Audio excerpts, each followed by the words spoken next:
Okay, next is ventral body wall defect. There is a more than 80% chance you will get a question from ventral body wall defect. So let me give you a little bit of idea. So we have a ventral body wall. So this is abdomen. So abdomen is formed by different folds. So we have upper fold. It's also called cranial fold. We have lateral fold here and here. And we have caudal fold.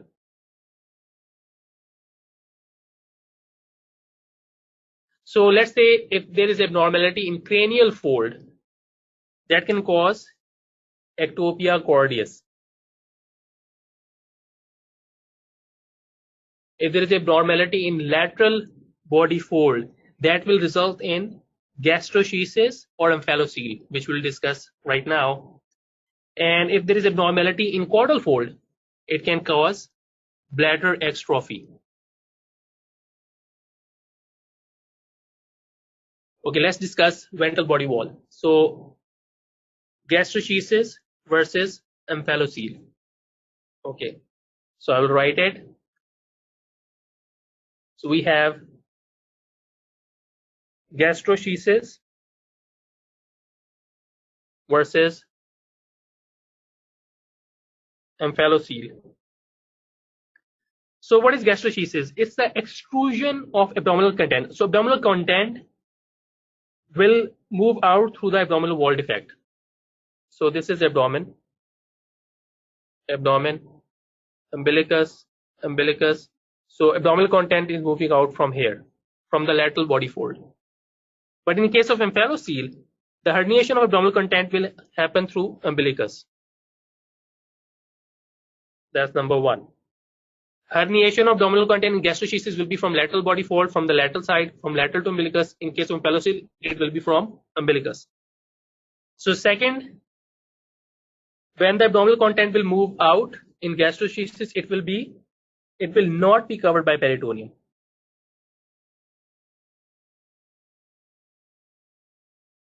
But in case of omphalocele, it will be covered by peritoneum. Second difference.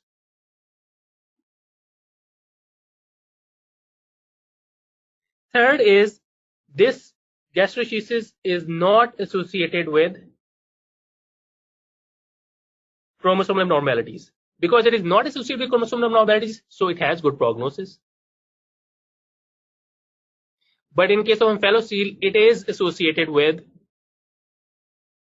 chromosomal abnormalities. So that's why it has poor prognosis. And they can ask you a question. They can give you the whole description about omphalocele. So there is a baby born and there is a herniation of abdominal content through the umbilical area, and it is covered by peritoneum. What kind of abnormality is associated with this disorder? So first you have to diagnose in your mind, okay, it is omphalocele, and then on the top of that, in the questions, in the options, you have to choose the option which chromosomal abnormality. So most commonly it is associated with number one in descending order, trisomy 13, and then second is trisomy 18, and then third will be Beckwith-Weidman syndrome.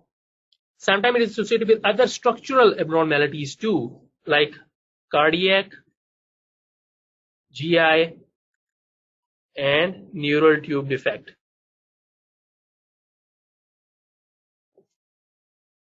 So this is, so there is a more than 80% chance that you will get the question, at least one or two questions from one of these two disorder. Gastroschisis versus omphalocele. There is another abnormality which we will cover right now. It's called congenital umbilical hernia. Congenital umbilical hernia. So abdominal wall has umbilicus. Let's say if there is a failure of umbilical ring to close, it results in herniation of midgut, which will cause congenital abnormal hernia. It is covered by skin. So whenever the baby cries, intra-abdominal pressure increase, that will cause protrusion of abdominal content through the umbilical cord, and that is called congenital umbilical hernia. It is usually associated with, most commonly associated with, Down syndrome.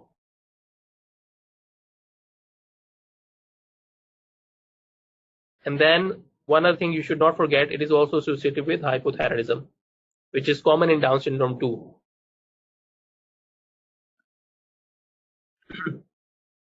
If the defect is small, usually close spontaneously. You don't have to do anything. But if it is big, then surgery is required.